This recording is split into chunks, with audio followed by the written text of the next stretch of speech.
Assalamualaikum warahmatullahi wabarakatuh. Kami dari kelompok 8 yang beranggotakan Ervan Adi Wicaksono, Umi Azizah, Eva Marinda Safitri, dan Dini Kurniawati dari kelas HTN 5A mata kuliah Fikih Siasa Kontemporer dengan dosen pengampu Bapak Habib Lukman Hakim akan mempresentasikan materi dari kelompok kami yang berjudul Problematika Kepemimpinan Non-Muslim dalam Islam, Studi Kasus Bupati dan Gubernur Non-Muslim. Berikut akan kami sampaikan materi dari kelompok kami. Simak terus ya. Pengertian kepemimpinan. Kepemimpinan didefinisikan sebagai suatu proses di mana suatu individu dapat mempengaruhi sekelompok orang untuk mencapai suatu tujuan. Definisi ini memberikan penjelasan mengenai cakupan kepemimpinan, yaitu orang yang memimpin, orang yang dipimpin, dan tujuan yang ingin dicapai. Seorang pemimpin, oleh karena itu, terkait erat dengan kemampuannya untuk memimpin dan bertanggung jawab serta mengarahkan, menuntun, memotivasi orang yang dipimpin untuk berbuat sesuai dengan tujuan yang ingin dicapai. Konsep kepemimpinan. Dalam sejarah peradaban Islam, perdebatan mengenai kepemimpinan memang selalu terbelah ke dalam dua kelompok besar.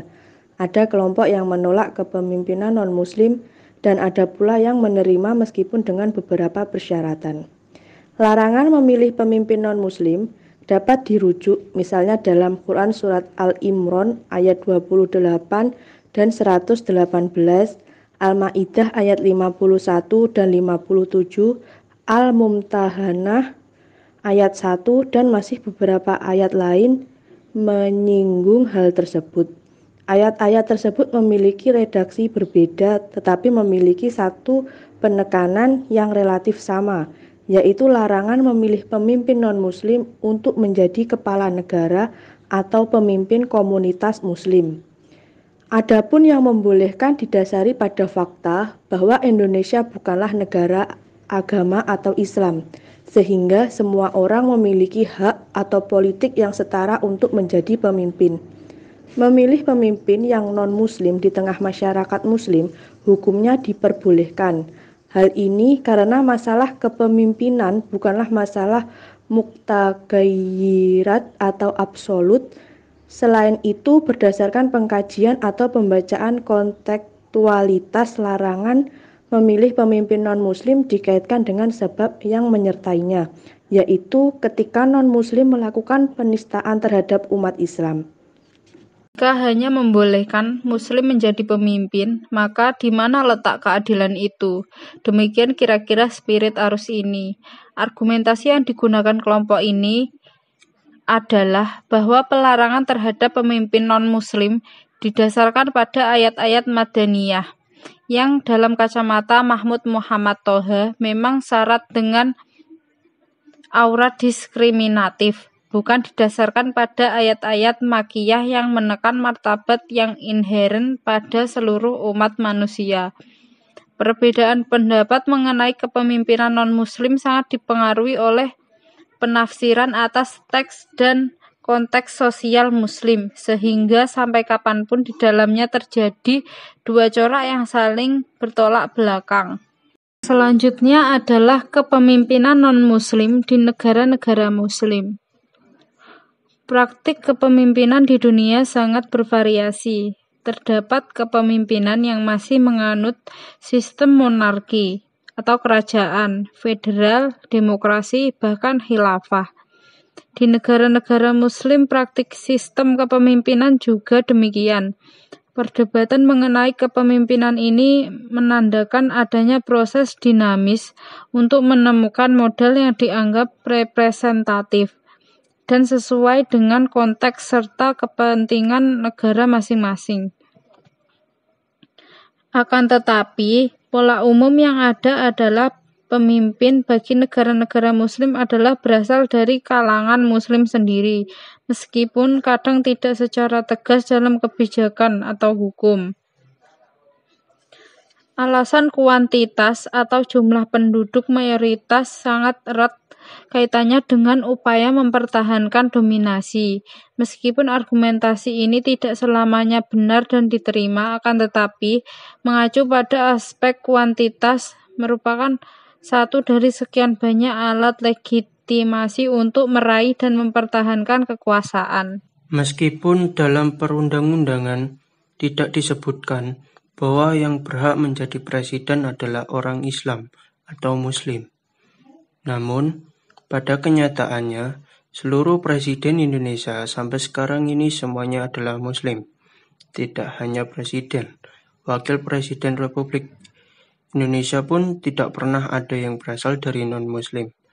Hal ini bagi penulis dapat dipahami tidak saja sebagai sebuah fakta sosial, tetapi juga sebagai sebuah keinginan bangsa Indonesia untuk menentukan pemimpinnya ataupun presiden berasal dari kelompok mayoritas. Sebab dalam perjalanan sejarah bangsa Indonesia khususnya memang belum pernah terjadi adanya usulan bagi non-Muslim untuk dicalonkan menjadi presiden ataupun kepala negara.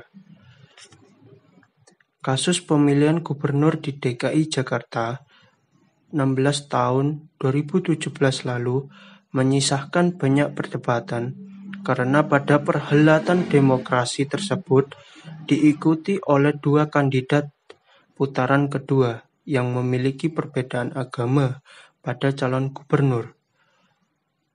Anies Rashid Baswedan dengan agama Muslim dan Sandiaga Salahuddin Uno dan beragama Muslim versus Basuki Cahayapurnama dengan agama non-Muslim, dengan Jarod Saiful Hidayat dengan agama Muslim.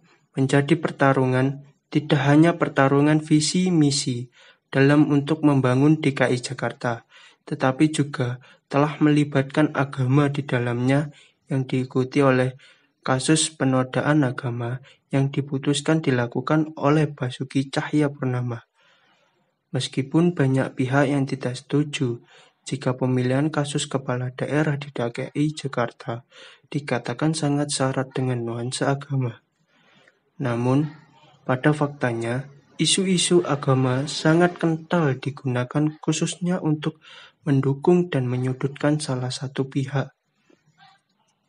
Pada kasus pemilihan kepala daerah di DKI Jakarta tersebut memang menyimpan banyak perdebatan.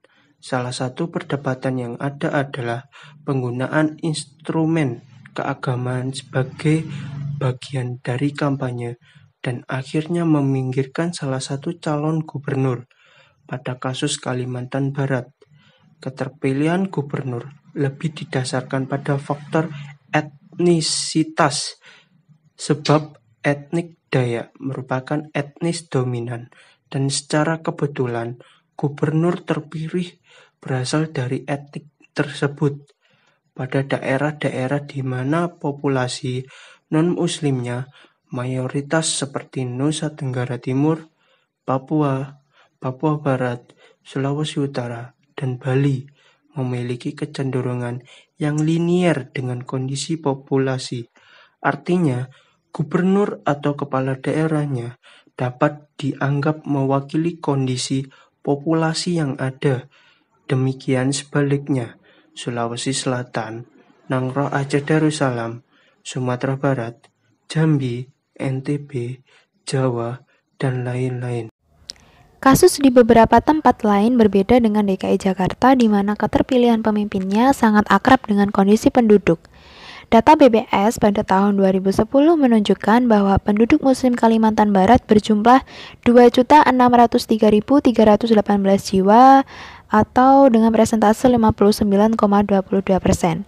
Katolik berjumlah 1.008.368 jiwa dengan persentase 22,93%, Kristen sejumlah 500.225 jiwa dengan persentase 11,37%. Dari total penduduk sebanyak 4.395.983 jiwa. Meskipun dari data ini memperlihatkan jumlah muslim yang jauh di atas Kristen dan Katolik, namun pada kenyataannya Gubernur Kalimantan Barat adalah non-muslim, yaitu Dr. Andes Cornelis SH. seorang Katolik. Fakta ini kemungkinan besar terjadi tidak semata-mata atas dasar pengaruh kuantitas penduduk, tetapi terbuka peluang dipengaruhi oleh faktor-faktor lain seperti kesamaan etnis dan sejarah masa lalu serta kondisi politik negara yang bersangkutan atau daerah yang bersangkutan, termasuk partai politik mana yang sedang berkuasa di daerah tersebut. Itulah presentasi materi dari kelompok kami. Apabila ada kurang lebihnya, kami mohon maaf. Sekian dan terima kasih. Wassalamualaikum warahmatullahi wabarakatuh.